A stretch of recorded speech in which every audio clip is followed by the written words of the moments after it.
Thanks for coming back on. I'm glad to do another episode with you. Yeah. Looking forward to Uh, it. For people who don't know you, can you introduce yourself real quick? And real quick, if you want to check out, I did episode a long time ago with Gaio. So if you want to check that out, one of my very first episodes, here's a QR code. I hope you enjoy, and back to the episode. I'm Gallo. I am a former intercourse addict, and man, have gone through a lot in my life. I'm a widower. I've moved around a lot. I was in the military, and the way I was brought up was kind of a little bit different than everyone else, I guess. How so? Growing up, I grew up mostly with machismo, kind of. Most people would kind of probably call it the red pill in a sense, but instead of the way it kind of is portrayed on Reddit, it's more of being family oriented. That my goal is to have a family, take care of the family, protect the family. Getting started, we already talked about your background in the last interview. You were raised in a certain way. What made you the way you were? Yeah, so in the traditional household that I was used to is very much traditional gender roles. So men went out making the bread, brought home the money, took care of the family financially, and the wife would take care of the home. In that, at the home, the mother or the wife was essentially like the queen. Like anything she wanted for the house was going to get taken care of, no matter how crazy or extravagant it was. If she wanted an extra bedroom and the house was only two bedrooms and she wanted three, the husband's going to find a way to either build it or pay for it to have it made it get done. You had to make the impossible possible for. Yeah, exactly. And in that, also being the way boys or children are raised, daughters and wives are treated like princesses and queens, and the sons are kind of treated like peasants. However, the husband or the father is treated like a king. So he's taken care of, everyone serves him. Nobody eats until his plate is served. So it's very much everything defers to the father. And compare that to how everyone else is raised, especially like in the 80s and 90s. It was very much, we're going to split the household chores, and husband does the dishes and does this and does that and helps around the house more than just providing for the home. And so seeing how my white friends that lived on the same street as me, how their family's dynamic kind of worked, because we'd always play. And while we were playing or waiting to play, we'd go knock on the friend's door and say, hey, can Johnny come out and play? And yeah, sure, sit on the porch or hang out in the living room. And while you're waiting for that on the weekends, you'll see how the families interact with each other. The white husbands were very involved, helping around the house, cleaning up, vacuuming, doing that kind of thing. And the wife's off doing something or whatever. Not that we really cared, because we're there to go play with Johnny or have him come outside, or we played Nintendo or whatever it was. Mm-hmm. So, I got to see how it was with the white families and how I saw it with my Hispanic friends. And it just kind of seemed weird to me. It was like, okay, they do it this way and these people do it that way. And, no one really seems happy one way or another. So I try to find my way in the middle of doing a little bit more than a Latin family would, but less than what a white family would expect. So would you say the what? Let's just say the white families were more happy, or they were more free to do stuff? The mother and kids seemed more happy. The husbands did not. The husbands usually seemed more miserable. My perception was the husbands very much believe like that happy wife, happy life. I didn't see it that way. That saying happy wife, happy life, you would expect that if the wife is happy, then everyone else is happy. Happy life for the husband.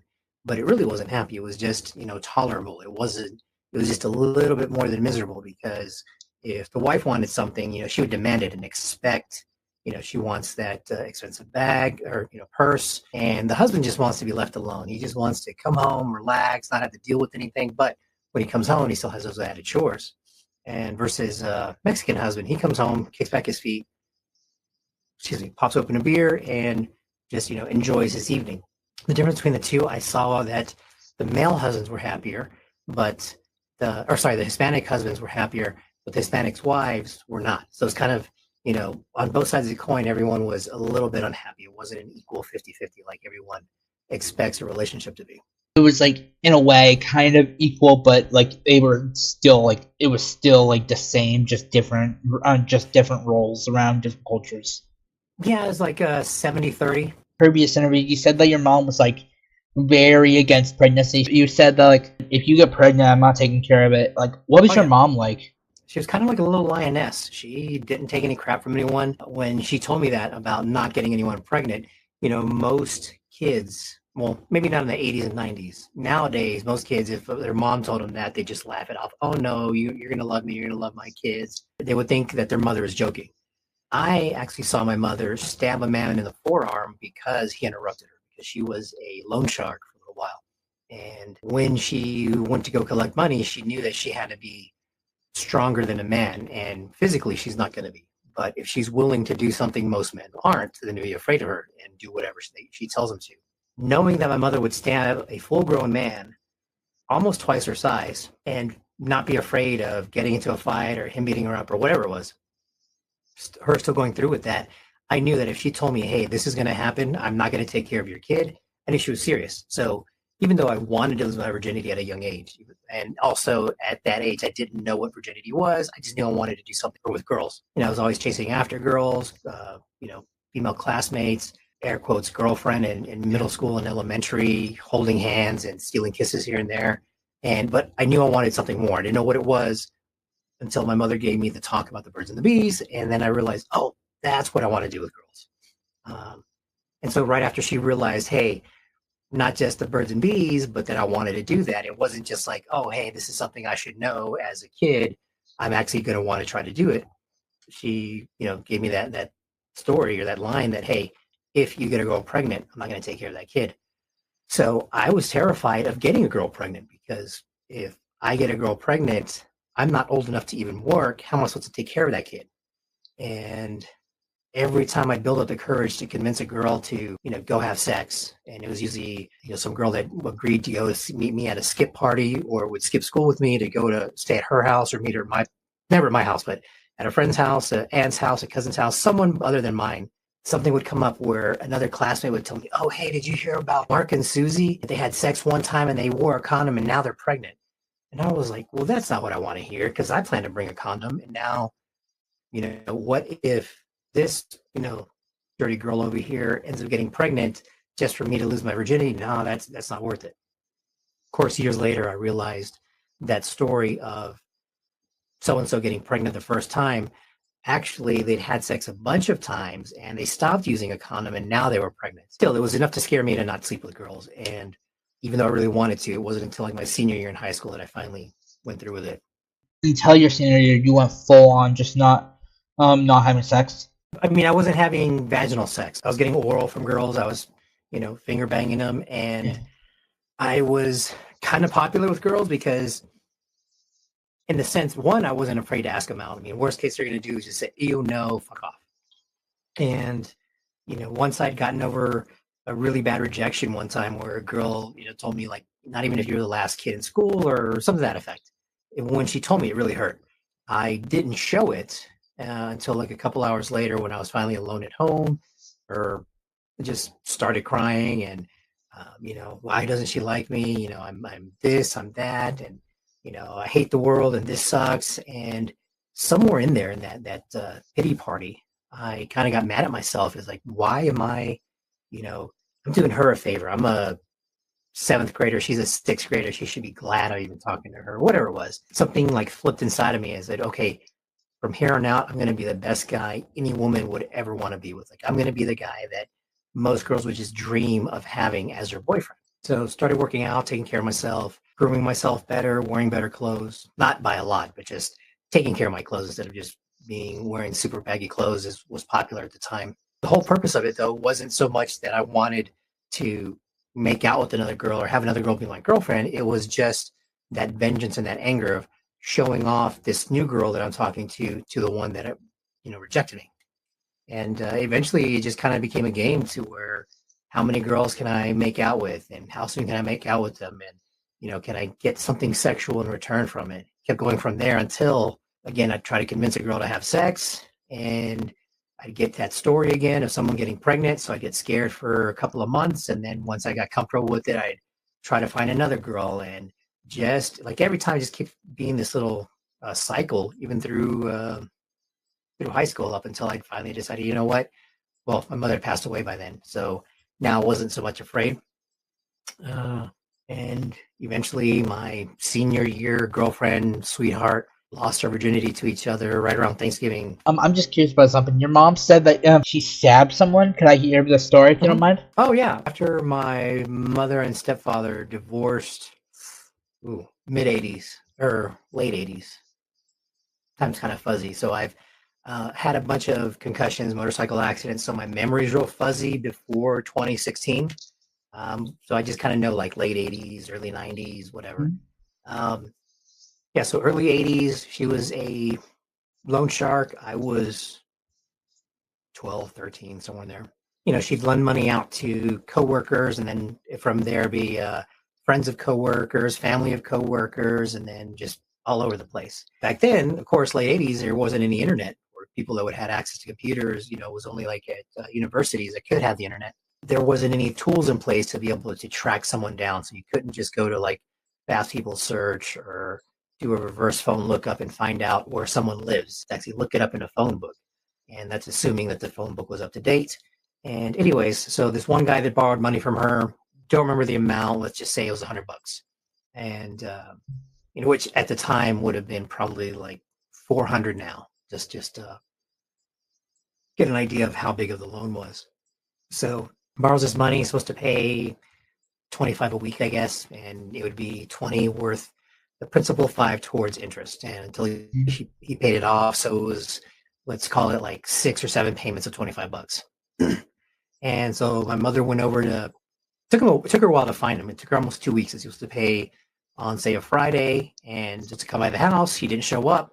So she calls his house. He's not there. He got into a fight with his wife. He hasn't been home, you know, for the past few days. And anyways, she finally tracks him down. He's at this bar. If I'm not mistaken, his friend was an owner or co-owner or manager, but he was just kind of hanging out and hiding there. And so at this bar, they kind of serve food, and they, you know, how you go to a restaurant, they'll have the napkin wrapped around the steak knives, forks, and all that other stuff. So it's kind of like a little mini restaurant, but it had cloth napkins. So anyways, my mother was telling him, hey, you know, this is a pain in the ass that, you know, I had to come look for you, this, that, and the other. So, you know, you should owe me not just what you owe me, and you're not just going to pay me next week, but, you know, we're going to just go ahead and make it 3 payments. One of them is not even an account. That third payment is just for you wasting my time. And in that conversation that she's having with them, explaining, hey, this is what I expect, you know, he interrupts her and goes, yeah, well, I don't know if I can do that. And I don't remember the whole conversation, but essentially he was kind of come up with an excuse to that he couldn't pay her all right now because, you know, X, Y, and Z. And so she kind of like stopped and looked at him like, hey, I was talking. And while he's giving this whole explanation, she's kind of like playing with the napkin and unrolling it and taking the silverware out. And I'm watching this. She brought me along kind of as her bodyguard because at that time, by 13, I was already 5'6", 5'8"-ish. Like I didn't hit my 6'1" height till 10th or 11th grade. But by my freshman year, I was already taller than her. So she was 5'5" or 5'4". I was whatever, taller enough to be seen as tall enough as being as tall as other Mexican men. So you were brought as a bodyguard, like to protect her in case Pretty something much. bad happened. Yeah, and I don't know if it was something bad, but more to just kind of show that she had someone with her. She wasn't alone, I guess. Yeah. And at any rate, he's talking. She's unfolding the silverware, flattening it out, and she just kind of looks at him, and he keeps talking, and she nods her head, and she stands up, and like it seemed from my perspective that she was kind of coming closer, like she couldn't hear him because it was a bar, it was kind of loud. She was getting closer, and as she was within arm's reach, she grabs his arm, pulls it forward, and just stabs him like right through the forearm. So somewhere right in here, puts the knife right through his arm. It didn't like lodge into the table, but it went deep enough into his arm to where when he picked it up and pulled away, it was still stuck in him. And she calmly said, hey, I want all my money, and you owe, you know, another $100. So it's not just 100 you borrowed, it's 200 for wasting my time and all the interest. And I don't remember the exact amount, but to me it seemed big then, wouldn't be that much now. So did she do that just to assert dominance? I think that was it, you know, asserting dominance, but also for him interrupting her, essentially. Like she's telling him, hey, this is what she expects. And now because he interrupted her and just trying to downplay and make it seem like, oh, he's doing her a favor for paying her anyways, you know, that probably expecting because she was a woman that she wouldn't do anything to make him pay. And from then on, everyone that knew her or was borrowing money from her kind of knew or had heard the story or probably an exaggeration. And so people were usually scared that would come over like, hey, may I speak with Mrs. Garcia? Is she here? Can I talk to her? And so it was kind of funny seeing, from young women, young, old men coming by trying to ask for money or to speak with my mother. And of course, they have their conversation. And, it was usually private and how much money they needed, what they needed it for. And she'd get all their information. She'd kind of like pick and choose. She wasn't just always lending money out. So it was kind of scary to see that. But of course, I didn't react. I didn't start screaming or crying, oh my God, what'd you do? I just like, okay, my mom is crazy. How come she was the one who was like, lending out money? She's just a hustler. Whenever we went to Mexico, she would, before we would go, or like actually all year long. So we would go like every summer for at least a week, sometimes, 2 or 3 months during summertime. And whenever we got back, we would go to department stores. She'd always buy clearance items. And back then, you couldn't just update the register and scan the barcode. A lot of times you would actually have to read the price tag to know, hey, this had a discount or this was on special or whatever. So we would go to the clearance section and there would always be like a little extra price stickers. So it would be the original price tag of $29.99, and it would have another sticker that would be down to about $5 or $6.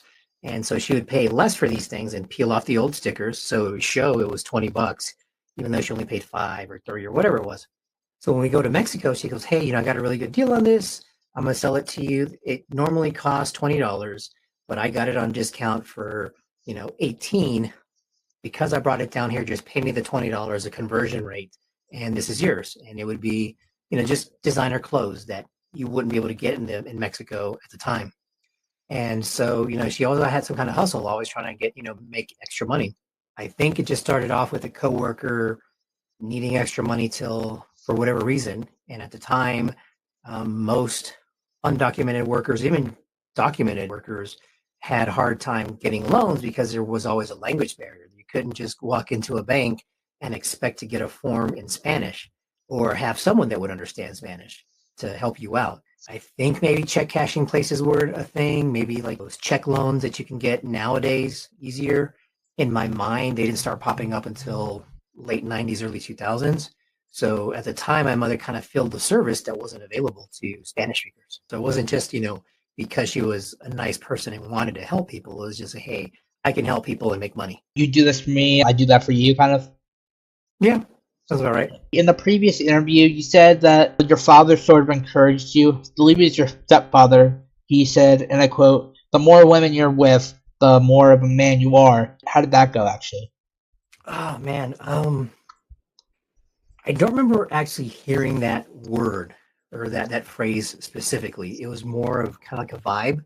And in that, I mean, oh, man, so I want to say it was say 5 that or in the 6. video? Yeah. It's kind of like what my interpretation was. The way I got to there is I was 5 or 6. My mother had a gym membership. It was very much believed, especially in the Hispanic culture, probably even up until the 2000s, that if you see a bunch of gay men as a kid, you're going to become gay because you see that. And so anything remotely homosexual was just like taboo. Being gay is wrong, period. And the only way to stop from being gay is to not do gay stuff. And so we went to the gym and, she'd ask me, hey, how's your workout? How's this? Of course, I wasn't really working out. I was doing stupid shit with dumbbells. She asked me about a workout and, I explained to her, yeah, I had a hard time in the showers because, it's not like the one we have at home. It was weird. You have to like pull and twist. And this man had to come over and, do the shower for me because, my shower head wasn't working. And she goes, wait a minute, a man came over? Yeah. And, I explained to her, hey, it was basically one big room, no dividers, no curtains, just everybody in there, bucket ass naked.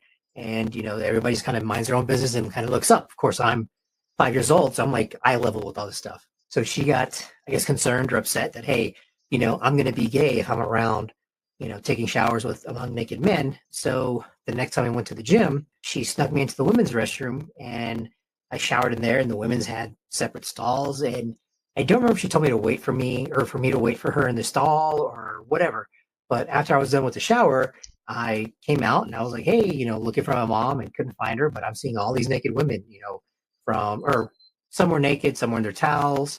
And I remember one woman grabbing like, "What are you doing in here? Why are you sneaking around looking at women?" And I was just kind of surprised that this woman was naked and grabbing me and shaking me and kind of getting after me. My mom swung by and read her the riot act and got after her and, don't touch my kid and this, that, and the other. And she kind of explained, hey, why I was in there. She didn't want me around other men. So then I think the ladies were okay with it because every time I went to the gym, I would shower in the women's restroom or locker room. Somehow or another, my stepfather found out. Of course, I think they were just dating at the time. I don't remember the details, but in that, my stepfather would bring me around, and he had this like, hey, come here, boy, how you doing? Get over here. And I'd come by, and he's hanging out with all his male friends, and tell him the story about the gym. The one. Tell me that story. Tell all of them about it. So I tell them the same thing. Hey, I'm in the shower. I see all these naked women, and all the guys are asking me, hey, well, what do they look like? And I'm explaining, yeah, some had big boobs, some had no boobs. Most of the women had bush, some women didn't, like they had hair between their legs, some of them didn't, kind of describing all the women I was seeing. And I liked the attention I was getting, that I was getting attention because I had seen naked women and, all this other stuff. And my stepfather, he put his arm around me. He's like, yeah, that's my boy, blah, blah, blah. Your boys don't even like girls. And my kid, he's already seen naked women and this, that, and the other. And so there was just a lot of encouragement on that type of behavior. So that's where I get the idea of the more women I'm with, the more of a man I am. So it turned into kind of like one of those like family stories. They say like, okay, tell your family at the but in the more the hangout kind of stuff. Yeah, pretty much. Did it really apply to just guys, or did she think it could work both ways? Like if a woman is with a bunch of women, or like they're turned gay, or what did she think? I don't know. I don't have any siblings, and so lesbians aren't seen as bad, I guess. The biggest focus was, the worst thing that could possibly happen to a Latin family is to have a gay son, because now he's not going to carry on the family name. He's not going to produce. He's not going to have a big family. But I do know that it kind of extrapolated or kind of like carried over in a lot of things. So growing up, I wanted a Rambo action figure. I wanted a He-Man action figure, and I got them. Usually like a year or two later, but the one I wanted was, the Rambo without a shirt, the He-Man that had that cross the abs chest thing. Yeah. And so you can see the abs and, but he had that little cross chest thing that, he was basically like topless. Like he was just wearing the shorts, whatever you call it, loincloth, whatever he had. And specifically, I remember showing her, hey, this is the one I want. Like showing her the Rambo and the He-Man that I wanted. But the one that I got was the Rambo with a black wife beater and the He-Man that was Prince Adam. So he had his, whole, of course, it was the same action figure and he was just painted over, but it wasn't the one that I wanted. And in hindsight, they didn't get me that one because they didn't want me to get turned on by guys and seeing shirtless men and become gay. So to avoid me becoming gay, I had to get the action figures with the shirts on. And that somehow that was different? I guess, like I said, at the time as a kid, didn't make sense to me. I mean, I firmly liked girls. I was upset that I didn't get what I wanted. And of course, I remember only getting a handful of other toys growing up. And so my amusement was using other people as toys, as manipulating them and being a puppeteer with them and telling them, Johnny, did you hear that your girlfriend was talking to Kyle or Kenneth or whatever? Just instigating little things and learning that it's best to tell a friend of a friend that, something's going on. So they go tell their friend and it doesn't really get traced back to me that I'm the one that started it. And man, from second grade through high school, through college, through my 30s, I probably got caught or accused maybe 4 or 5 times of being the instigator, the troublemaker of starting these little things. And when did you kind of become your actual stepfather? I would have been 8. Mom and stepfather were living together, but they weren't married yet. They got married like a year or 2 after they moved in together. In Mexico was a big deal. And I remember the wedding itself. I don't think I was standing in it, but I do remember where it was, the whole thing, how it happened, say my mom in the white dress and all the stuff. So. And so you were like 5, 6 years old, shower thing happened? 5 or 6, yeah, because I wasn't in the elementary school that I ended up finishing at. because it was before I left. Yeah, so it was when my mother was still a nanny for this doctor lawyer couple, and so it was before we left there. So yeah, I was 5 or 6, but definitely before I was 7. And when did you become interested in like women? I mean, I knew I liked girls from I saw them naked, but when I was actually trying to have a girlfriend and make out with Melissa Villarreal, this Mhm. one girl from second grade. So from second grade on, seventh grade, second grade, 7 years old, I knew I was definitely interested in girls. Didn't know what I wanted to do with them, and I knew that holding their hand and kissing them wasn't enough. Like I wanted to do more. I just didn't know what. Before this, like in the email and the video you sent me, there was a girl that like she forced you to play like house as like the husband, since you saying your Mm-hmm. mom would get fired. Can you tell me about that? Oh, yeah. And you guys, remember, this is the 80s. Times were different. Times were, they don't deserve to live. There's this, that, the other. It was very much okay to, you know, have a hate crime. And back then it wasn't labeled that. It wasn't called that. It was just, oh, he shouldn't have been gay. That was just the mindset. It wasn't understood or believed that, it was something natural or something you're born with. They thought you can choose to be gay, so you can either choose to be straight or you can choose to be less than a citizen, less than a human.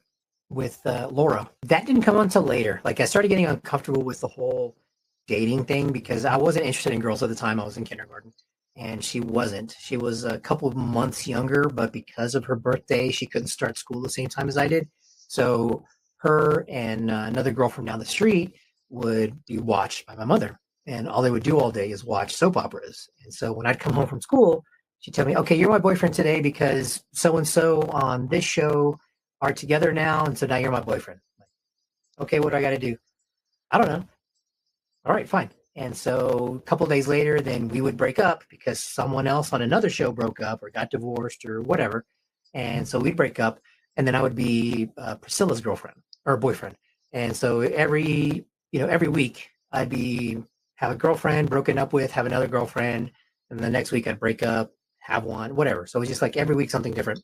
I remember it's kind of started where Laura was trying to steal me away from Prissy, and one way was we started playing house, or she wanted me to play house, and she would hide in one of the hallway closets and pretend to be taking a shower, and she'd be in like a kind of like a girl's wife beater, like a little frilly whatever type of shirt those are called, and her panties.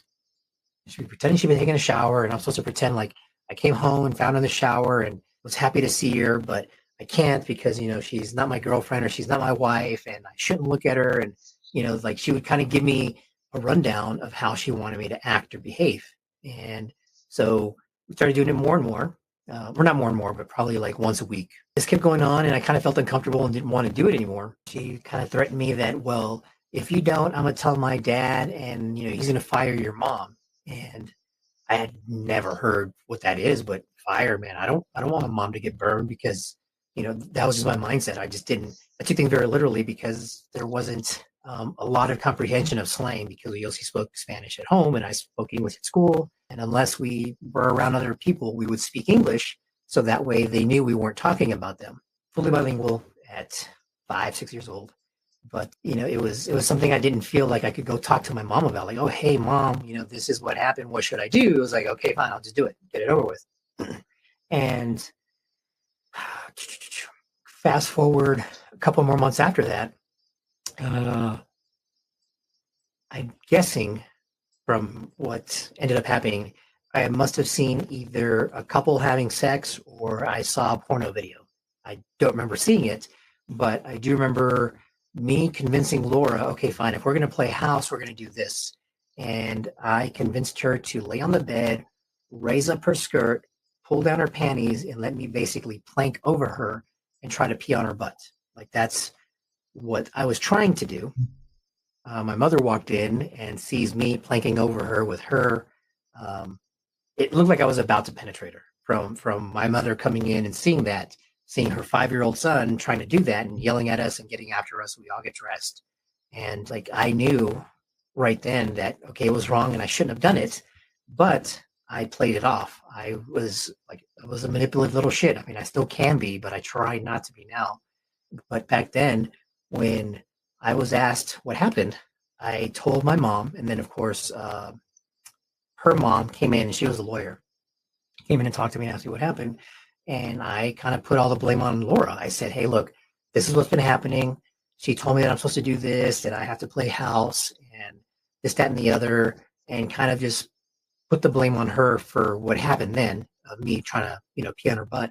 Like, she made me, and she said something about that my mom's going to get fired and this, that, and the other, and, kind of laid it on really thick with her mom. And so I didn't really get in trouble, but we weren't allowed to play anymore unless it was like in the living room in full view of everyone. Otherwise, I had to be in my room or my mom's room, and we kind of play separately from then on. And so it kind of hurt my feelings that didn't have anybody to play with because now I'm home, but we couldn't play, and she was always mad at me because I got her in trouble. But that whole story was something else that my stepfather would, hey, this is my boy over here. He's already gotten girls to drop panties for him, and your boys are little fags because they don't even like girls. Your boys are probably faggots. Blah blah blah blah blah. So again, that was just reiterating. Anything I did with girls was always a positive. It was always good. It was always like again reinforcing that narrative. It didn't matter what it was. It was still seen as a positive because I was proving that I was more of a man or more masculine or better with girls than his friends' kids. I never caught something actually. Back like when you said like you were playing house and all that. Did she just want to play house, or did like it go any further? I couldn't catch that. No, it was just that catching her in the shower in the hallway closet / shower that she was pretending it was. So you were playing adult, but it was just mainly just kid stuff, but with more adult premises. I think the worst or most that ever happened then was she was just in her panties, like she was shirtless, but of course she wasn't developed, so there wasn't anything to see, and it was just kind of like, what's the word?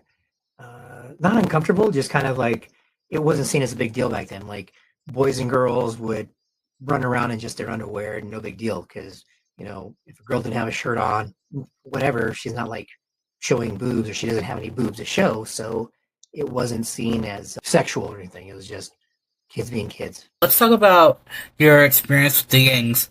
You had a thing where you would help out the gang members to get with the girls. Can you talk about that a little bit? Yeah. So in middle school, I would always get bored. Basically since elementary, there was 4 or 5 different times that teachers and counselors would try to skip me a grade or two. They said I was smart, which I realize now I wasn't smart. It was just that I was really good at holding information that I could remember well. And so whenever a teacher would say, okay, this is probably going to be on the test, so pay attention to this. Okay, I'll pay attention. You said X, Y, and Z. Okay, cool. That's going to be on the test. And I go back to drawing. And so I spent most of elementary, probably 3 hours a day at least, just drawing, doodling. So when most kids are drawing houses that are basically just squares with a triangle on top and another rectangle at an angle with swirly chimney smoke, I was already drawing 3D houses with slats. So I had an understanding of perspective, and this is in kindergarten. So I knew I had a knack with girls. Like, oh, hey, can you draw me a house? Can you make my house look better? Can you fix my house? Can you do this?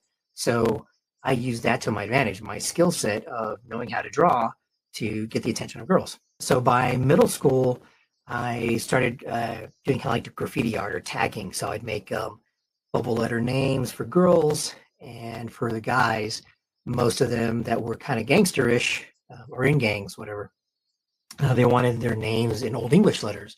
So they'd want Slim and Maria, or Earthman and Carla, whatever their nickname with the girl that they were talking to, and then they'd give it to the girl that they were interested in or they were dating or whatever, and kind of earn brownie points that way.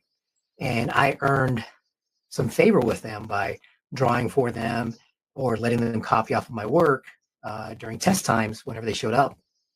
So I was kind of in with a few of them, not a lot, but probably out of 50 in the whole school, I was cool with maybe 4 or 5 of them. And by that time, I was chasing after girls left and right. Wasn't afraid of talking to them. Wasn't afraid of being told no. I'd skip class every now and again and make out with girls, finger them in the stairwell. And of course, me talking to so many girls, eventually I would be talking to or making out with some girl that was either a gangster's girlfriend, ex-girlfriend, a girl he was interested in, a cousin, a sister, a cousin by marriage, whatever, like someone that was related to someone that was in a gang, and they would get upset that I'm making their sister look bad or their relative look bad, making her look to be like she's a slut for just being associated with me. And so they want to beat me up. And sometimes I would get a little bit of, A rep? well, not really. Well, I mean, I had the rep already. By the time I got to high school, a lot of girls that I knew in middle school would tell other girls from the other middle schools, my freshman year, oh, don't talk to him. He's a player. He's just going to make out with you and finger you and then, not talk to you when you find some other girl. And so, it kind of ruined my reputation with girls already in ninth grade. So I kind of had to start kind of all over again. But with the gangsters, we'd become friends when they realized I could help them talk to girls, or because I already drew for them or made something for them, they come, hey, no, it's don't beat them up so bad. Just teach them a lesson, but don't hurt them, kind of thing. And so I got into a lot of fights. It wasn't so bad, but I learned to defend myself. I learned to fight. I learned how to fight against multiple attackers just to not get beat up so bad. And of course, it kind of helped that I was usually bigger than most of the other guys. So even though I was the youngest kid for my age group or my class grade, I was usually as big as the kids in a grade or two level higher. So in sixth grade, I'd get mistaken for an eighth grader just because I was always taller. So it was just a lot of that, just kind of whole cycle of gangsters being mad at me because I was talking to someone they knew or someone they were interested in, and then being cool with me when they realized I could help him or help them talk to girls or get a girlfriend. Girls would say, "Hey, don't talk to you," as you just said. But did it ever attract them, like with the way that you were? Like, did it kind of think like, "Ooh, a bad boy" or something like that? Yeah, I realized that a lot of girls like the bad boy. And I wasn't so much of a bad boy then. I just had a bad reputation. I didn't lean into being, in air quotes, bad boy until after high school, um, just because I understood it. But at the time, I just kind of preppy, polo shirts, and fitted clothes, which wasn't cool at the time. Back then, I was kind of seen as a dork or a nerd because most other kids are wearing baggy pants. They started sagging, that whole gangster look of really baggy clothes. And then a couple years later, that's kind of when Jenkos started. Like mid '90s was when Jenkos, those huge the pipe legs jeans, started coming into fashion. And so I was the total opposite. I had kind of a clean cut look because that's not what they sold at thrift stores. So my school clothes was essentially whatever we could find at thrift stores, and no one's giving up baggy jeans to thrift stores. They're giving up the old fitted clothes, and so that's what I was stuck with. Also, I had to rely on my personality, my sense of humor, and my artist skills to be able to convince them to want to hang out with me. But until after high school, I kind of leaned into the whole bad boy thing. And most girls, I'd say 4 out of 5 are into the bad boy, but not 4 out of 5 would admit it. Maybe 2 out of 5 would say, "Oh yeah, he's hot. I like him." Most girls would want to kind of keep me a secret. They wouldn't want their family to know that they were talking to a guy like me. But then this is, of course, 80s and 90s and early 2000s, which the whole kind of dating culture started shifting away from that, or slut shaming. Back then, slut shaming was like the worst thing that could happen to a girl. If she got a reputation, that was it. Now, almost every girl you meet is very likely to have an OnlyFans, and it's no big deal if they have an OnlyFans. But when I was growing up, when I was 15 to 20, very few girls would do anything like that. And the only way you could see something even close to that would be videotapes called Girls Gone Wild, where there would be like late night infomercials, and there'd be kind of guys out with cameras and, talking to girls as they're coming out of clubs or wherever, some party, university town, and, trying to convince them that, hey, let's go back to RV, and then trying to convince them to take off their clothes for, $20, $40 or whatever. And so it was more of a challenge. It was more of work to try to find a girl that'd be willing to do something like that. So, it's a big change in our culture and the way we kind of just live our lives. Was it all confidence, or did you like? Was it like? Did you ever fear talking to them? No, talking to girls, I lost my fear of talking to girls or rejection after I was 10 or 11 when that happened, when that girl that shot me down. So sixth grade, so 11. When I was 11, that girl told me no or fuck off. I'll never want to date a guy like you or whatever it was. Mm-hmm.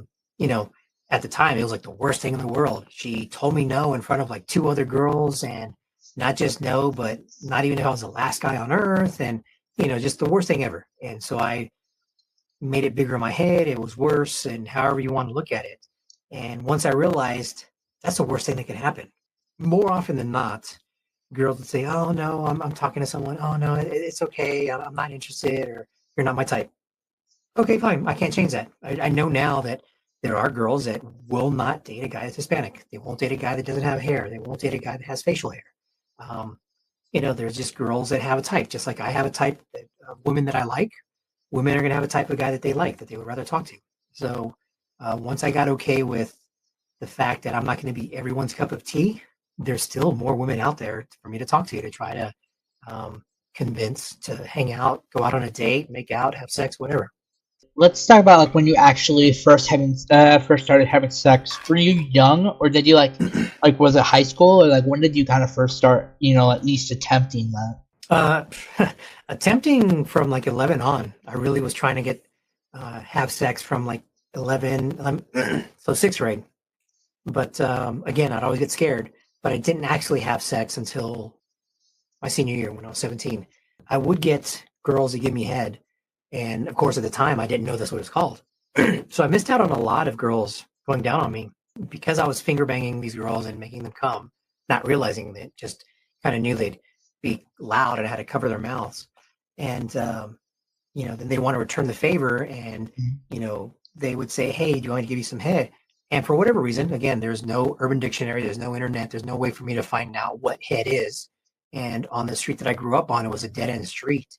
So all the older kids had already graduated high school. So there's no one I could ask, "Hey, what does head mean? What is head?" And me and two other kids were the oldest kid on our street by, we were a couple months apart.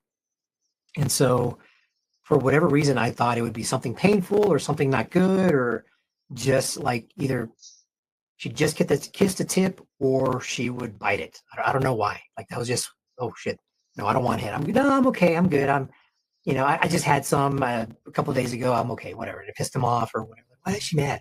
So stop saying that. I just like, nah, I'm okay, or we don't have time, or whatever. Like I just come up with something to say no. It wasn't until eighth grade that a girl finally said, "You don't want me to suck your dick?" Head, that head. Okay, yeah, totally. So from then And on, like eighth grade on, I was getting head pretty consistently. And, I'd want to have sex, like, oh man, but this feels good too. So, why bother having sex? This feels great. But I still wanted to. And finally, my senior year with my high school sweetheart, we finally had sex around Thanksgiving. And from then on, it was pretty much like rabbits. We were going at it a couple times a week. She did get pregnant. We ended up having an abortion right around May of our senior year, or just before, sorry, March of our senior year. And it's kind of the beginning of the end because she was mad that I manipulated her into having an abortion, and then me not following through with the promise. I basically promised her, "Hey, if you get the abortion, then we can afford to get married. Because if we have a kid, then we can't get married because we got to spend money on this kid." It was kind of like the gist of it. And it took me a while to convince her, but she finally relented and we had the abortion. When you say high school sweetheart, is that like your wife, or like what do you mean? Oh, so Or do you mean you I were just dating at the time and you were like in love yeah, and all that? we were just dating and puppy love. I knew her since ninth grade. It was a little funny. So how was it? Melissa liked Ray, and Ray liked Amy. Amy didn't care for Ray, and Amy ended up being my high school or senior year girlfriend. Um, Amy and Melissa went to the same middle school, and me and Ray had gone to the same middle school.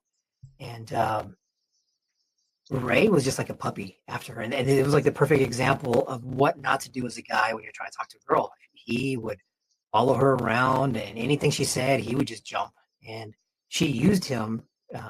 Amy would use Ray just to carry her books for her. Like she was like, "Okay, fine, you can be my boyfriend and you can hold my hand, but my mom doesn't let me really date, so you can't come over, you can't call me. We can only talk at school." and I might let you kiss me if I'm in the mood. And so whenever they would make out, he would just kind of kiss her on the lips. That was it. Like it wouldn't be a French kiss, anything like that. She just didn't like him, wasn't interested. She just used him. And for whatever reason, Melissa was head over heels for Ray. And Ray was this scrawny little kid. He was shorter than me, skinnier than me, but he was blonde hair, blue eyes. And of course, I realize now that was her type. That was the type of guy that she liked. For her, that's the perfect looking dude. Scrawny and And like she doesn't have any muscles. yeah, I mean, we all were. Like I was just bigger than him, size wise and height. So Gotcha. um, naturally, I was stronger than him because I was bigger. I could pick him up and throw him around. He was 5'2", I was 5'6" ish. So comparatively, yeah, I was bigger and stronger than him. But for whatever reason, they're like, okay, cool, you're into him, fine, I don't care, because I was making out with all these other girls. Mm. And Melissa, um, she would get always heartbroken because Ray knew that Melissa liked him. So he would just kind of like, well, whenever me and Amy break up, maybe I'll give you a chance. Maybe I'll do this. Maybe we'll hang out. They never made out. They never did anything, um, even though she wanted to. And so finally I convinced her, hey, well, why don't you be one of my girls that I make out with? And we started messing around. And I also I also gained the hustler mentality from my mom. So all throughout middle school, I was buying, selling, and trading video games or Super Nintendo games. And this is like way before GameStop, but I was basically kind of like a GameStop before it existed. And so my Ray knew that I always had money on me. Like I was always hustling, switching, trading games, do whatever. Like I always had money on me for, any little things that I was doing. He made a bet with me that he could make out with Melissa before I could. And I forgot what it was. And yeah, I was an asshole. Like I realized I could use women. Like women are okay with sharing a guy as long as they know up front that they're going to be sharing him. They always have a trouble or problem finding out later. Oh, you're cheating on me. Whoa, whoa, whoa, whoa. We weren't even dating. Why are you getting upset? She was after Ray. If whatever her crush with him was, she was always after him, wanted him to date her, and she finally got upset. He wouldn't give her attention, or wouldn't give her the time of day, or whatever. That he was so head over heels for Amy. The reason I knew this was a group of girls that I would hang out with in the morning. Melissa was friends with them, and so I would hang out with these girls. Essentially, they weren't attractive girls. They were, some were fat, some were just nerdy, some just weren't typically attractive or what guys would consider hot. In hindsight, yeah, they were pretty. They were slender, they were slim. They just didn't dress cool or they didn't dress sexy. So that's why they didn't seem pretty, but they actually were just kind of, frumpy looking or not playing to their strong suits as their body types. So these were the ugly girls that were friends with the pretty girls. So they would kind of hang out together because they would always complain about, oh yeah, um, Michelle or Melissa or whoever was, being a bitch to me and, making fun of me or making fun of my clothes, this and the other. And so I would use those girls to be friends with them so I would be able to have access to their friends and talk to their friends to try to hook up with. And so I'd always hear Melissa complain about Ray. I was like, Melissa is actually pretty. She's got a nice shape. She actually has bigger boobs than Amy. She's got a nice butt. Like, this is easy. This is a layup because Melissa was essentially wearing her brother's clothes, her brother's hand me downs, and so they didn't fit her well. But I could tell that she had a nice body underneath. Started making out, or started being one of the girls in my rotation, and I forgot what the hell Ray had said, but he got mad at me, basically bet me that he could make out with Melissa before I could because he knew that she had a crush on him, and he figured it'd be easy for him to get her, pull her away from me. Okay, I'll take that bet. I'll bet everything in my wallet against everything in your wallet. So we all happen to have the same gym period, boys and girls gym. So we both walked over to the girls gym. I call Melissa over and I tell her, hey, Ray, let me show you something real quick, Ray. I call Melissa over, comes up to me. I give her a big wet kiss on the mouth. And Ray is just pissed because, I basically took like 20 or $30 from him. And I don't remember all the details, but essentially Ray got Melissa to stop talking to me because he promised her that he would start dating her if she dumped me. And so sure as shit, she dumps me. She told me, hey, I hate to do this. You're really great. You're really nice. You make me feel special. But I'm never gonna get this chance again, so I'm gonna give it a try. And I was mad because Ray stole my toy. And I was like, okay. So I go to Amy. I tell her, hey, I'll give you $50 if you make them break up. She goes, oh, I'll do that for free. So the very next day, she tells Ray, Amy tells Ray, hey, Mhm. break up with her and you can be my boyfriend again. And sure as shit, he breaks up with her right then and there.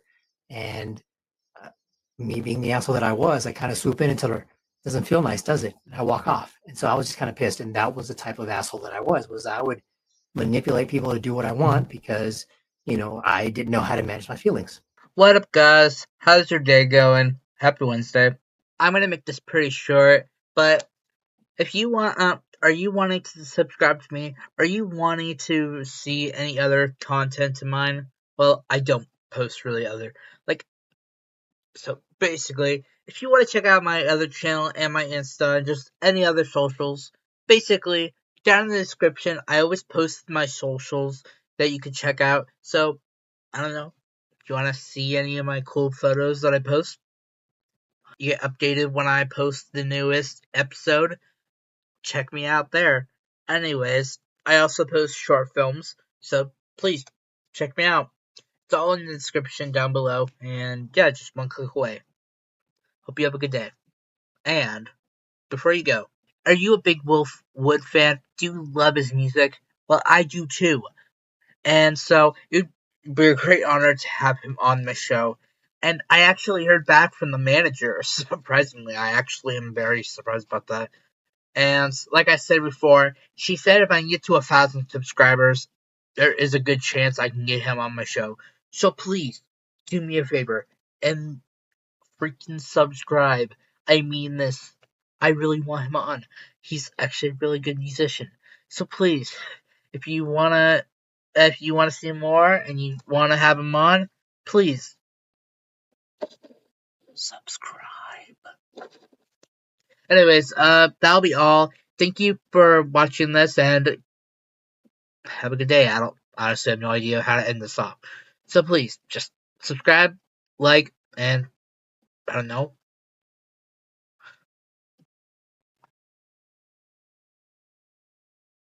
Don't do drugs. Bye. Does that kind of go into like the messages on sex and masculinity? Did that kind of like shape your view on relationships? Yeah. My belief is that couples relationships should be traditional gender roles. That's what works best. That's what I prefer. It works best for me. I'm not saying it's going to work best for everyone.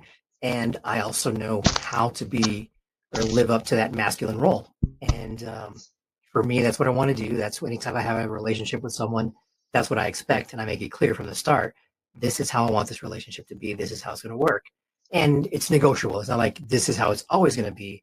It's just traditional gender roles. And we can overlap or negotiate, some little things that I'm going to be doing around the house or helping you with, but don't expect me to be cooking meals. Yes, I can cook. Yes, I know how to cook. I know how to clean. I know how to take care of myself, but that's going to fall on you. And in exchange for that, I'm going to do all these other things for you. Take care of the house, anything that needs to be repaired, replaced, installed. That's my job. Anything that needs to be fixed, I'm going to fix it. We don't have to pay someone else to come and install something or that's the electrical. That's was my trade. So anything for the household, I can take care of and I can fix. So you never have to make any worries. And on top of that, I do all the planning for any big events, any big travel plans. I'm in charge of that. So you don't have any stress. You only have to worry, if you call it that, of what to make for dinner for the week. And that's about it. I take care of everything else. Maybe I asked you in the last one, but are you married at the moment? No, I'm widowed. My wife passed away July of 2017. Sorry for your loss. No worries. It's been a while, so I'm kind of more used to it now. Do you mind if I ask, like, when did you guys like meet? Like, how did that relationship start? That was ooh, we met around 2010. 2010 to 2012 is when we met. We were both in roller derby. I was a referee. She was a skater. And at the time, I was traveling all over. I was based out of Houston, but I would travel as far west as San Antonio, as far east as Gulfport, Mississippi, all the way up to Dallas, and pretty much within that triangle. Every weekend, I would go referee a game, and so Friday, Saturday, and sometimes Sunday, I would be out of town, just all over the place within a kind of 500-mile radius. And in that, I would see teams more than once. So I'd play or be a referee for a home team in San Antonio, which is where my girlfriend or my wife was at the time. Be refereeing a game where they were the visitors in Louisiana. And then, it would just kind of like hop around where we'd kind of run into each other a lot. And we didn't start dating until 2013. And that wasn't even a date. It was supposed to be kind of like a couple month break where I had some of my car was stolen with my derby gear, so I couldn't be a referee without roller skates. So once I had enough money saved up to buy another set, this was to be like my coming back party or celebration. So I was going to go to San Antonio, hang out with these teammates, and just kind of like have a dinner and catch up with everyone and kind of get all the gossip that I missed out on a while, and then go referee a game the next day in Austin or close to Austin. It was supposed to be kind of like a group meal, and the day of, like 4 or 5 people backed out. Oh no, I can't make it because work, this, that, or the other.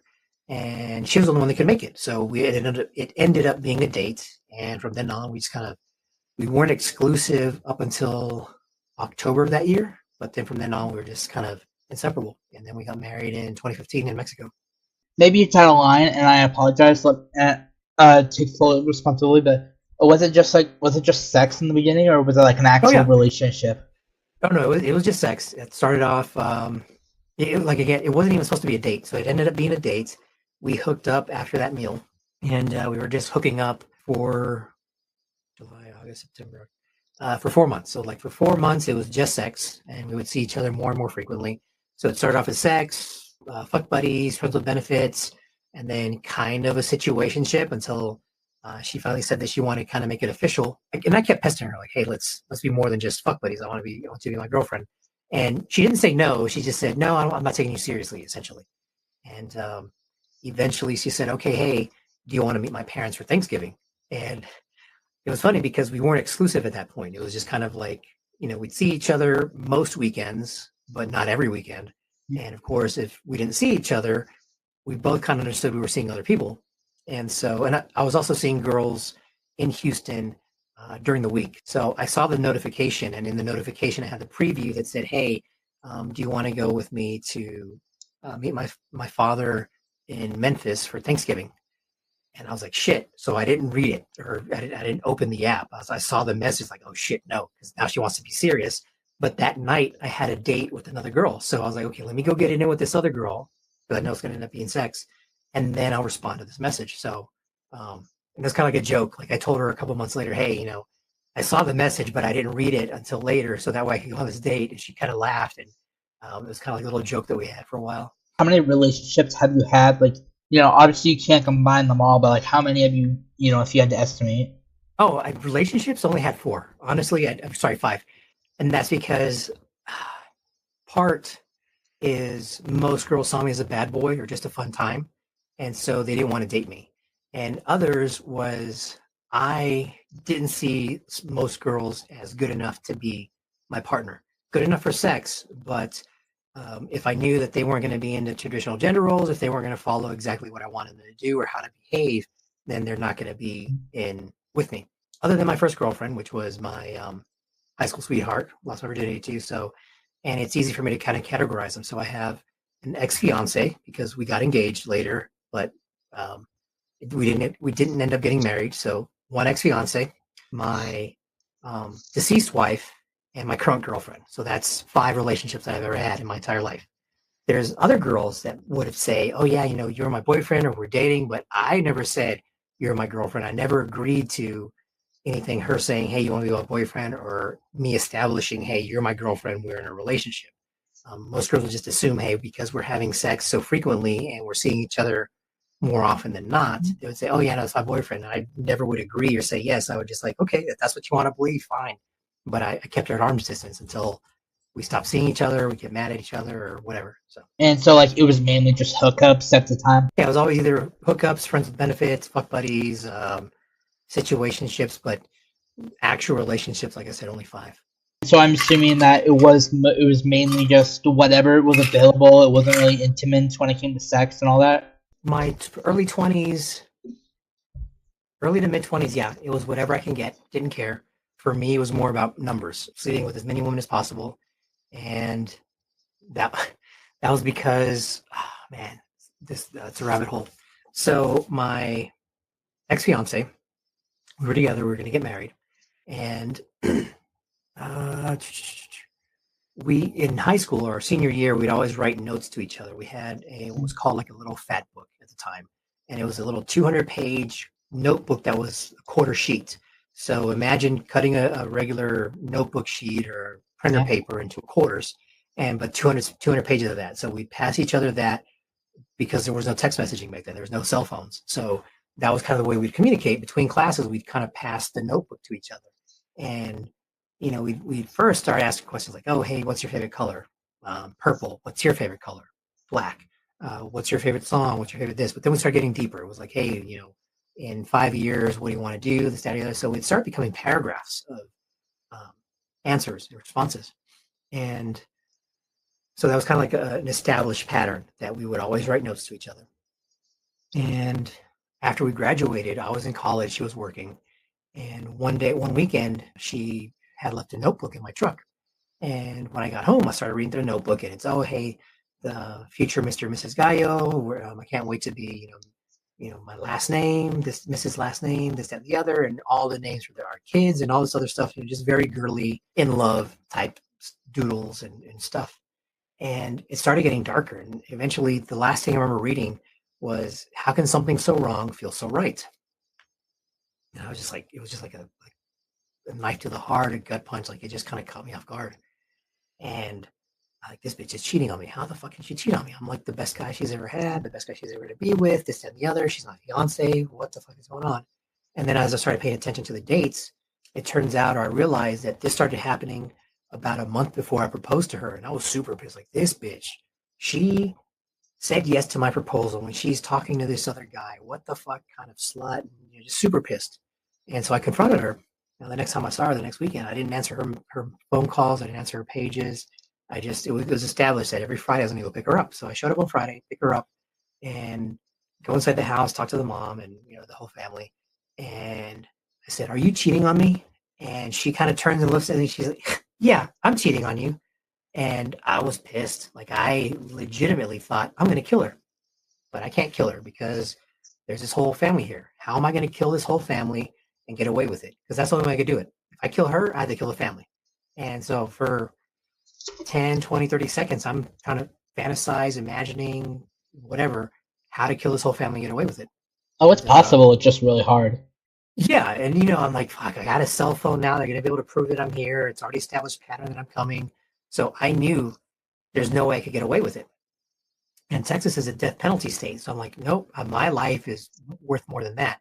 And finally, I kind of hear the mom say, no, don't do it. Don't break up. You're going to be fine. You can work through it. Me and my husband, him right here, he cheated on me early on. And, we're together now. We're strong. We're a family. We're this, we're that. So we got 2 beautiful girls and blah, blah, blah, blah, blah. And I was like, okay, cool. So then I kind of plotted my revenge. I'm going to say, I'm going to sleep with 100 girls and throw it in my girlfriend's face, my fiance's face. And so that's kind of like the beginning of my intercourse addiction, or kind of like the trigger that kind of led me down that path. Anyway, so girls were just disposable to me. So that's why I just focused on just hooking up. With the addiction, it didn't matter to me what the girl looked like. It just, as long as it wasn't more than 12 hours of me not having sex, I didn't care. So a lot of girls or women were old, fat, ugly. And there was a few, 10s, hotties, whatever. But for the most part, it was between 6 and 8s. And, but I pretty much wouldn't say no to anyone so long as they were a woman. Didn't care. I'd start calling up anybody I could. But my focus was on finding new women. Even though I had a small rotation of women, it was more important for me to find new women. And the way I was treating them back then was just super disposable. If a girl got mad at me that I turned her down or that I didn't make time for her because I was going to go hook up with this new girl, oh well, because I can find a new girl and replace her. So replacing women was super easy. So I didn't care what the girl felt or what she said or what she was interested in, because if she didn't want to be in my rotation or she was upset because I found someone new, it didn't matter because they're disposable. I can replace them. They're not important to me. They're not that attractive. They're not that great at sex or whatever. I always find an excuse to justify my behavior. like in the beginning we were talking about like your mom and like how your family felt about like because like your stepdad said oh the champ with all the girls, and then your mom was like don't you dare fucking get pregnant. How did Yeah. she feel like at when you guys became an adult after like everything we talked about, like how did she feel? She passed away when I was 15, so she didn't see me with girls other than knowing that I was making out with girls in middle school and asking about my girlfriend so and so, and I'd be like, "Oh yeah, she wasn't my girlfriend, and I stopped talking to her a month ago or whatever." So it wasn't that we had so much of a conversation about my sex life or my love life. In hindsight, the way I see it is that she only cared that so long as I was talking to girls, interested in girls, that's all that mattered. So long as I was talking to girls, were interested in them, and not getting them pregnant, whatever I did in between was fine. At what point did you kind of treat sex more like as a game? I remember you said something about like you said something about like an AOL chat room or something like that. Yeah. Oh man, the early days of the internet. It's hard to explain, especially how easy it is to get online right now. This right here would not be possible in the 90s at all. Internet was super slow. And so the closest way I can explain it is imagine the only way to get online is Reddit. There would be occasional external links, and there'd probably be ways to get news and ways to get sports information like the scores, but not as detailed as you could now. Like you can find out, the assists and points per game and the breakdown. All you would get is the current score, and the current score would usually be about 5 minutes behind. It was just super slowed up, and so not only was it hard to get online and the internet was so limited because search engines back then weren't that great. There was tons of them. Now we only have Google. On top of that, very few people had the internet. So imagine how many people own a Tesla Cybertruck. That's about as many people that would be able to have access to the internet. You had to have a lot of money to get online. The only way you can get online is with a $2,000 computer and paying $10 a month or more to connect to the internet. So you had to kind of like block time to get online because if you got a phone call, that phone call would interrupt the internet signal and knock you off. So you either had to buy a second phone line, which is like another $50 to get installed, and $20 a month, plus $10 a month to get on AOL. So it was an expense. You had to have a lot of disposable income to be able to get online. And so once you're online, people kind of knew you were kind of safe because you had to have money, and you can't be a criminal and a degenerate and be online because you'd have to have a credit card or a debit card to do that. And so once you get online in these chat rooms, and people were just so excited to, oh man, I have a friend in New York, I have a friend that lives in China, I have a friend that lives in London, and your internet friends, and people were excited. Like every email you got, you read the entire thing because it was so rare for people to email you. There wasn't spam, or there was very few spam messages, and spam didn't become a thing until like late 90s that you had to like have a spam filter for your folders. You just had an inbox and trash box. That was it. And maybe drafts. But so getting an email was exciting because someone finally found you online and wanted to send you a message. But chatting in chat rooms, you can find people that are local. And me being the scammer, asshole, manipulative shit that I was, I would jump in the Houston chat room, and in there was a common phrase that you'd see every 15 to 30 minutes is ASL, age, sex, location. So it'd be 17M Northwest or 21F part of town, like Willowbrook or the mall or whatever particular mall, part of town, the horse track. And so whenever I saw that, I would instantly comment, oh, hey, I have a cousin that lives on that side of town, and I'm actually going to go over there next weekend because they're having a party or this, that, or the other. Do you want to go to this party? Yeah. Okay. Then I'd send them an instant message or a DM and tell them, hey, well, let's meet up at this Starbucks over by this major intersection tomorrow or next week, or actually within a few days. Like it was always, we're excited to meet someone off the internet, to be able to say, hey, I have an internet friend. I met this person offline. They're so cool. They like the same things that I do, blah, blah, blah. And so it wasn't that difficult to get women to meet in public because there wasn't that scare, that threat of, being kidnapped or murdered or whatever. It was just exciting to find someone that also had money to be online, to be able to, kind of have shared interests. But most of the time with girls, it was their father's work computer that they had access to. When we're talking about sex itself, which one do you think it was easier to meet up with people? Porn was hard to get, and I think that's why I don't have a porn addiction in a sense. So back then, because the internet was slow, like to open up a web page with pictures, um, the web page or pictures would load a couple lines at a time. You wouldn't see the whole picture instantly. It would show like this, then it would scan, and it would show a little bit more, a little bit more, and so eventually you'd see the whole picture. But it would take 15 seconds just for this to finish showing you, oh, hey, there's this picture. This is what I clicked on. This is what I want to see. So porn, you could not see video on the internet. There was no video on the internet until 99-ish. So this is 96 through 99 that I'm online doing all this craziness. So porn were GIFs. You would see, and again, it would have to load. So you'd have to find a porn website. You'd have to pay because back then porn sites were like pay to see. So you have to pay to see porn. But to get into the porn website, you kind of have like a landing page with a bunch of pictures. So it'd be like blowjobs, boobs, cum shots, whatever, body parts, right? And you'd have to wait for that page to load if you wanted to see, because it would show a little GIF of what was going on. And it wasn't that clear. It would take maybe 20 minutes just for that first page to show the different types. Maybe if it was 12 categories, when you click on that category that you wanted to see, it opened another 15 or 20 GIFs, and you have to wait for all of them to load. You can click on one, you can see a bigger picture of that GIF. And so, like for me, porn is pointless. Like I can go out and have sex. Why would I bother downloading or watching porn if I can make my own videos, especially with cell phones today? You said that you made like a little game out of it. Can I quote the message you sent me? Yeah, go ahead. Eventually, I turned it into a game. Half a point after sex after 24 hours, or only oral. A full point if I got sex in less than 24 hours of a first message. I stopped counting points January 2nd, 2000 when I hit 1,000.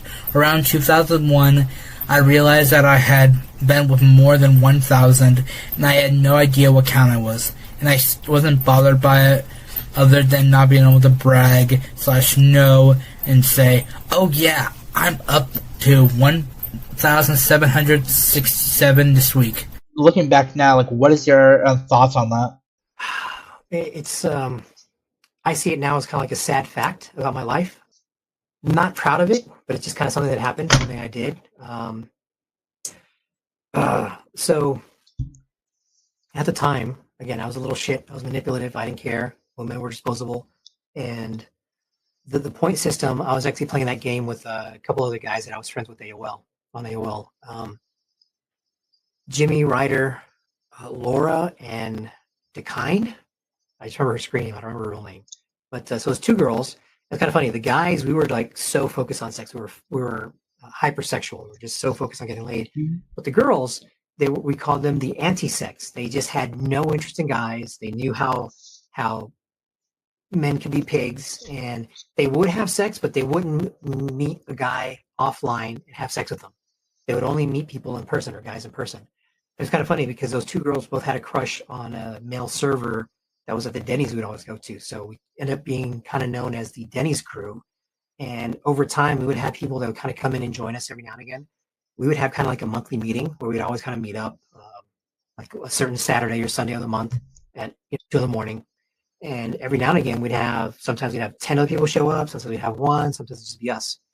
And so in that, it was actually Jimmy and Ryder that were already playing this game. And they were up to like 10, 12 points.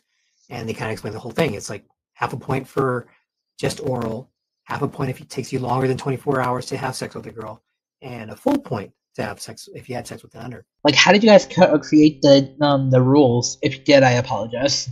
Oh, no, yeah. The rules were already in place, so I don't know who came up with them, but it was a thing between Jimmy and Ryder. I think originally it was just 1 point just for hooking up with a girl, whether it was sex or oral. But then the half point kind of became a system or became a thing. I guess one of them was getting points too fast. Eventually, I caught up and passed them. Ryder quit playing when we were about at 50 points because he got a girlfriend, or he got a cougar, sugar mama type situation. So, he was focused on her. He didn't care. He just wanted to be with her, and they go to sex parties and um, didn't count. And then I deviated because there was girls that I met off or not on AOL from like in real life. So my point system took off because I was also counting the real life ones. And so then me and Jimmy stopped playing because I was counting real life situations and he couldn't trust that my count was accurate. Like, no way, you can just meet a girl in person and hook up with her in, a couple hours. Like it's not that hard. If you're funny, you have a bad boyish look, or you can. So once after high school, I started dressing different. And so I could play different roles. I was kind of a chameleon. I would either dress up as a thug and go out to clubs and look, thuggish and have girls attracted to me that way as looking as a bad boy, or I'd go to coffee bars or coffee shops or anything kind of nice and decent and dress kind of preppy, and girls would kind of not flock to me, but I was a bad preppy boy. Like I still kind of had a bad boy look in that realm, so I wasn't always like clean cut. Were you like polite, like when you say preppy? No, just like polo shirts, khaki jeans, or Okay. khaki pants. So not. I still yeah. Well, polite-ish, just until I realized I can be whoever I wanted to be. I can be myself and not have to filter, and still have women attracted to me because me being more authentic instead of me caring about making them happy or saying what most guys would think they would want them to say. I would just say whatever's on my mind. If they said, "Oh, I don't like the sports team," I was like, "Okay, I don't care what you like. I like them." Whatever. Most girls kind of challenge you as to what you like or dislike to see whether you're agreeable to just try to get in their pants or you're going to be yourself and be more genuine. Was it like a persona in a way? Uh, maybe. Maybe then it was a persona until I kind of became the persona and realized I don't have to pretend to be something else. I can just be myself. And so, kind of from persona to who I am now, there's a small shift change, but it was a change like until I believed or had more confidence in myself. If you could talk to like your high school self, you guys were sitting at a table and like you got sat down for like maybe 20 minutes. What would you like? How would that go? You think? I would do my best to convince him to um, do therapy, um, mental health, be more focused on that, um, to address issues early on, and also make him realize or believe, hey, it's okay to just be with one woman for your entire life. Like it's not a bad thing to just have one girlfriend, to just have um, one woman in your life. Uh, having the experience of having been with a lot of women, it there's no real benefit to it. I mean, in a sense, it makes me a better sexual partner that I can read women better in the bedroom. But at the same time, it made me very jaded, very cynical. So when it comes to sex, it takes very kinky and perverse things for me to be able to finish. Versus if I'd had a normal, healthy sexual relationship with one partner, we could grow into that. And so I might not be as kinky as I am now, but I would be happier with one partner that we knew how to make each other happy versus me just being, just hooking up randomly. Thank you, Agayo, for coming on my show and coming on for a second parter. And if there are any other stories or like live events you want to talk about, I'm down to have you back on. Yeah, that was fun, and thanks for having me again. And I have this thing where before you go, you have 15 seconds to share like a company, a social of yours, just anything your mind wants. I am Gallo S. Chingon, so Gallo, either hyphen or dash, or sorry, hyphen or dot S, the letter S, dot Chingon, Chingon. And you can find me on Instagram, Reddit, anything you think was crazy or unbelievable, you can message me on either one of those. Those are where I'm most active. And you can find me there and we can shoot the shit.